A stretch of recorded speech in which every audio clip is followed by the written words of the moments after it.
So guys, yun. Good morning. So first day natin dito sa sa Canada, no. So pansamantala, okay, ililibot ko muna kayo dito sa sa lugar namin kung ano yung tsura or kung ano yung makikita natin dito. Actually guys, ito yung bahay namin yan, no. So yan. Yan yung bahay namin, yan yung tinutuluyan namin. Yan. So meron akong kasama diyan na tatlo, no. Isang Brazilian, tapos yun, isang India, tapos isang Sri Lanka. So syempre kasama natin walang iba kundi si Lilo. Lilo, Lilo, ito yan, Lilo. So guys, ayun, dito naman hindi naman siya ganun ka lamig. Actually tignan ko sa weather kanina, ano lang, 4 degrees Celsius lang. So ito yung makikita natin dito, yan, sa labas ng bahay namin. Tapos actually guys, kanina actually lumabas kami kanina kasama yung isang flatmate ko, yung India. So na-discuss niya na rin sa akin paunti-unti, no? So dito guys, ayan, no, ito yung sasabi nilang Maya. So yun yung number 3, ayun yung sa namin, ayun yung sa bahay namin. So ayan, so mag-walking na kami ni Lilo.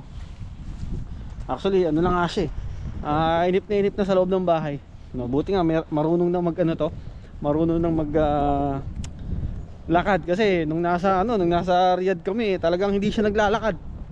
So ayan guys, oh. So makikita mo guys, yun, pare-parehas ng pare-parehas lang ng struktura ng bahay dito. Yan. Hello. Ito yung ito yung sa ko lang nakikita, itong puno na to, eh. So, kulay siya, kulay dilaw siya, no? Maganda niyan yung kulay. Yan, oh, ganung kulay, oh, yan. Yan. So guys, kung makikita nyo, maganda ang weather ngayon. Hindi siya maulan. Actually kagabi panayang ulan. So kakaano ring lumabas. So ngayon medyo maganda naman ang weather, no? So yan, no. So ito yung namin, yung lugar namin dito. So lalakarin natin magmula doon. Okay. Actually guys, yung pangalan ng street namin is Kathleen Road. 'Yun. Kung makikita natin mamaya yung labas nito. Actually, huwag muna tayo lumabas kasi medyo hindi pa natin kabisado yung yung lugar. So relax lang tayo dito. Oh, ilo. Yeah. So dito guys, ito yung pinaka main road. Yan. Yan yung yung tagos na yan. So guys, ito yung road na to, itong road na to, yan. Yan yung yung Kate Wilson na main road, no? So dito tayo sa sa Kathleen, yan.